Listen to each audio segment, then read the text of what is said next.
Hello friends, welcome to my channel. আমার একটি নতুন ভিডিওতে তোমাদেরকে জানাই অনেক অনেক অনেক স্বাগত, অনেক অনেক ভালোবাসা। তো আজ হলো রবিবার আর এখন বাজছে রাত্রি না সন্ধ্যে 6:30 7:15 মতন। তো যাই হোক, আমি মা পিসি রেডি হয়ে বেরোচ্ছি। তো মায়ের এখানেই রয়েছি। তো এর আগের ভিডিওতেই বলেছিলাম বাবারা যেহেতু কেদারনাথ গেছে, তো সেই কারণে মা একা থাকবে, তাই জন্য আমি পিসি এখানেই আছি।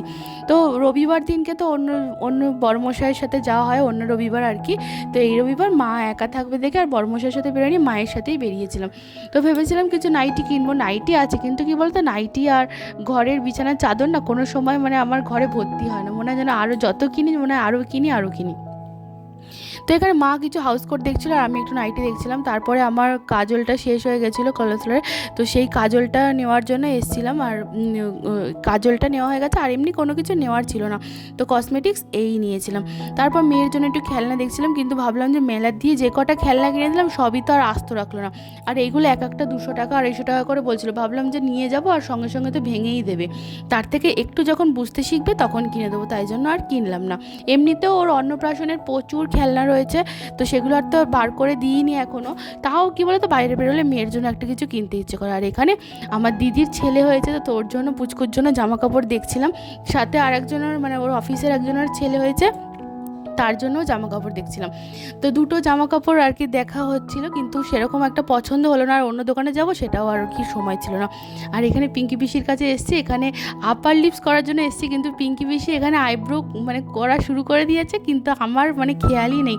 তো আমি আপার লিপস করব, শুধু আইব্রো করতাম না, আমার এমনিতেই ভ্রু ওঠে না। তো সেই কারণে ভাবলাম যে শুধু আপার লিপস করবো। আর গোফ এত পরিমাণে ওঠে, ছেলেদেরকেও হার বানিয়ে দেবে। তো যাই হোক, এখন সেই নিয়ে হাসাহাসি করছিলাম যে আমার মাথাতেই নেই পিঙ্কি পিসি আর কি। আমি পিঙ্কি পিসি কিছু বলিনি, পিঙ্কি পিসি ভেবেছে যে আমি আইব্রো করতে গেছি। আর এখানে আর একজন দেখো চেয়ার, এই চেয়ারে বসে যে ও কী খুশি হয়, তো বলার কথা না। তো এখানে বোন ওদিকে চুলটা কাটবে। তো এখানে আমার আর পিসি আজকে কিছু করেনি, বাড়িতে পুজো আছে, তো পুজোর দিনকে আর কি পিসি এখানে আইব্রো করতে আসবে। তো ওর যেহেতু 2 দিনের মধ্যেও ওর অনেক আইব্রোর প্রচুর গ্রোথ, আমার সেরকম গ্রোথ নেই। আমার মাসে 2 মাসে 3 মাসে একবার করলেও আমার কোনো অসুবিধা নেই। আর এখানে বোন হেয়ার কাট করছে, আর আমি মেয়েকে নিয়ে এদিকে বসে আছি। আর একজন আয়না দেখে, এত সাজুগুজের জিনিস দেখে সাজুগুজু করা শুরু করে দিয়েছে। আয়না দেখছে, দেখো হাতে একটা আয়না নিয়েছে, সাথে আর একটা বড় আয়না আছে, তারপরে যে কাজল পরছে, আইলাইনার পরছে, সব কিছু। তো প্রচুর সাজতে ভালোবাসে, আর এমনিতেও মেয়েরা মনে হয় সাজতে ভালোই বাসে, কিন্তু আমার না সাজতে একদমই ভালো লাগে না। খুব দরকার না ছাড়া আমি সাজতে ইচ্ছে করে না। তারপর রাত্রিবেলা বাড়ি চলে এলাম।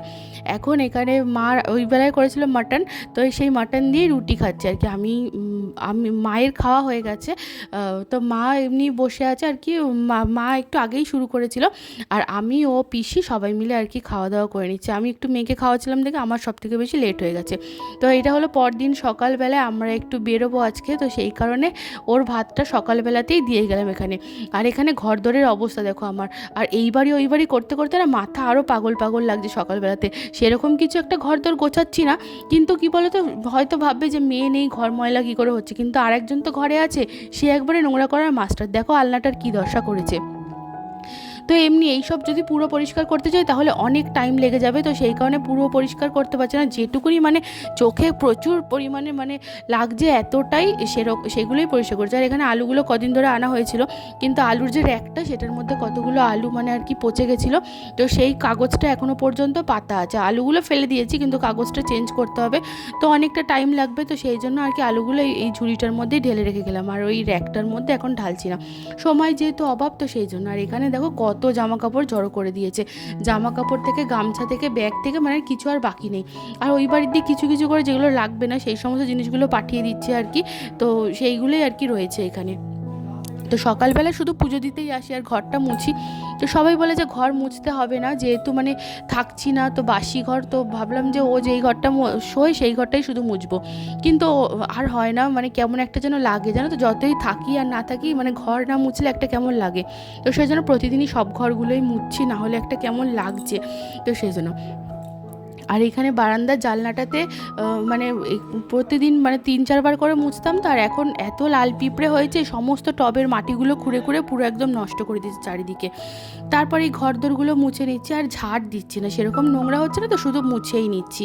তারপর বিছানা চাদরগুলো ভাবলাম যে আজকে চেঞ্জ করব, কিন্তু আজকে আর করবো না, ভাবলাম যে তো নেই, যেদিন আসবো তার আগের দিন আর কি চেঞ্জ করে তারপর মানে আর কি, এখন তো শাখাও হচ্ছে না, কিছুই হচ্ছে না, মেয়েও আসছে না, মেয়ের জন্যই তো আর কি এত চেঞ্জ করার মানে আর কি এমনি তো মানে অনেক দিন হয়ে গেল, প্রায় 10 দিন মতন হয়ে গেল বিছানা চাদরটা পাতা আছে। তো দুটো ঘরেরই চাদর পাল্টাবো, আর এই ঘরে তো এখন ঘুমাচ্ছি না, বললাম যে এসির সার্ভার ডাউন হচ্ছে বলে সেই জন্য, তো সেই জন্য আর ঘুমাচ্ছি না, সে তো 3তলার ঘরেই ঘুমানো হচ্ছে। তো এই ঘরগুলো মুছে ওই ঘর মুছে তারপর আর কি কিছু জামা কাপড় কাচা আছে, সেই জামা কাপড়গুলো কেচে নেবো। কেচে, আমার মেয়ের তো জামা কাপড় কিছুই নেই, আমারও কিছু নেই, আমার শুধু নাইটিটা ধরো, আর ওর জামা কাপড় রয়েছে অফিসে যেগুলো পরে যাচ্ছে সেগুলো, তো সেই জামা কাপড়গুলো তো কাচতে হবে, তো সেইগুলোই আর কি কেচে বেচে তারপর পুজো দিয়ে ভাবলাম যে কিছুক্ষণ একটু বসে থাকি। এত পরিমাণে গরম না, আর এই 2 দিন ধরে বৃষ্টি হচ্ছে, তারপর বৃষ্টি হয়ে আরও বেশি যেন গরম। তো যাই হোক, এখন এখানে জামা কাপড়গুলো কেচে নিচ্ছে, বেশি জামা কাপড় নেই, তবুও মানে আর কি কেচে নিলাম। আর এখানে নেতাটাকে আজকে পুরো সার্ফ জলে, অন্য সময় কি ঘর মুছতে মুছতে পুরো নিচের দিকে যাই, আর নিচে আর মোছা হয় না, আজকে যেহেতু ওপরের ঘরে কাচ্ছি, তো ভাবলাম যে নেতাটাকে একটু সার্ফ জলের মধ্যে ভালো করে ডুবিয়ে মুছে নিই। তো মায়ের ওই বাড়িতে রয়েছি, কিন্তু ঘরের কাজগুলো করতে হচ্ছে। একবারে যদি থাকতাম তাহলে যেহেতু কাছে বাড়ি তাই জন্য পুজো দিতে আসি, আর না হলে ওকে দিয়েই পুজো দিয়ে দিতাম, যেহেতু পারছি তো সেই কারণে। কেন, আর ও পুজো দিলে না, ও পুজো দিতে বললে ও পুজো দিয়ে দেয়, কিন্তু অনেক দেরি করে, তো সেই জন্য আর কি আমার তো বিরক্ত লাগে। আর আজকে সোমবার যেহেতু, তো সেই জন্য দেখো ভোলেনাথের এখানে একটা মোমবাতি ধরে নিলাম। আর ওই পেছনের যে শিব পার্বতীটা, ওইটা আমি সেদিনকে মেলার দিয়ে কিনে নিয়েছি। আমার এত ভালো লাগে চীনামাটির মানে মূর্তি ঠাকুরের, তো এইটা মানে সেদিনকে কিনে এনেছি মেলার থেকে। তো এর আগে আমার একটা ছিল, বিয়ের আগে অনেক ছোটোবেলায় শিব ঠাকুরের একটা মূর্তি ছিল, তো এরকম সেদিনকে দেখতে পেলাম বলে অনেক বছর বাদে তাই জন্য নিয়ে এসেছিলাম, না হলে আমার পাথরের শিব পার্বতী কেনার খুব ইচ্ছা ছিল, কিন্তু এই চীনামাটির মূর্তি আমার বেশি ভালো লাগে তাই জন্য নিয়ে এলাম। তারপর জামা কাপড়গুলো মেলে দিলাম, এদিকে পুজো দেওয়া আমার হয়ে গেছে। আর কি পরিমাণ রোদ উঠেছে দেখো, তো জামা কাপড়গুলো মেলে দিয়ে তারপর কিছুক্ষণ ছাদের মধ্যে দাঁড়িয়েছিলাম, ভালো লাগছিল না, কেন জানি না ভালো লাগছিল না, মানে মনে হয় যেন দাঁড়িয়েই থাকি। আর এখানে ফ্ল্যাটটা উঠছে তো, এত মানে কি বলবো, এত ধুলো বালি, ভাবলাম যে ছাদটা আজকে ধোবো, তো অক্ষয় তৃতীয়ার দিন ধুয়েছিলাম, তারপর আর 2 দিন ধোয়া হয়নি, আর এখন সময়ও হচ্ছে না, তো গাছগুলো শুধু জলই দিয়ে দিলাম, আর ধোয়া আর হলো না। আর গাছগুলোতে 2 বেলা করে জল দিতে পারলে তো ভালো হয়, 2 বেলা করে জল দেওয়া হচ্ছে না, 1 বেলাই বেশি বেশি করে একটু জল দিয়ে দিচ্ছি তো সকালবেলাটাতে। তারপর এই যে মাছেদের খেতে দিয়ে এখন যাব ওই বাড়িতে। তো এই আমার কাজবাজ ছিল সকালবেলার কাজবাজ হয়ে গেছে, আর মাছগুলো না খাচ্ছে না কেন কি জানি। আমি ওই দোকানের মানে মাছের দোকানের কাকুকে ফোন করেছিলাম, তো বললো গরমের জন্য খাচ্ছে না, কিন্তু জানি না, না খেলে আমার একদমই ভালো লাগে না। তারপর এই জানলাগুলো খুলে দিয়েছিলাম, আমার সারাদিন যেহেতু থাকি না তাই জন্য জানলাগুলো বন্ধ করে যাচ্ছি, না হলে শুধু ধুলোবালিই ঢুকবে, আর তো কিছু হবে না। তো তারপর চলে গেলাম ওই বাড়িতে। তো এইভাবেই কাটছে আমার দিন। তো ভিডিওটা আজকের মতন আমি এখানেই শেষ করছি। আমার ভিডিও ছোট্ট কোনো অংশ যদি তোমাদের ভালো লেগে থাকে তো প্লিজ লাইক করো। আজকের মতন টাটা বন্ধুরা, সবাই খুব ভালো থেকো, সুস্থ থেকো।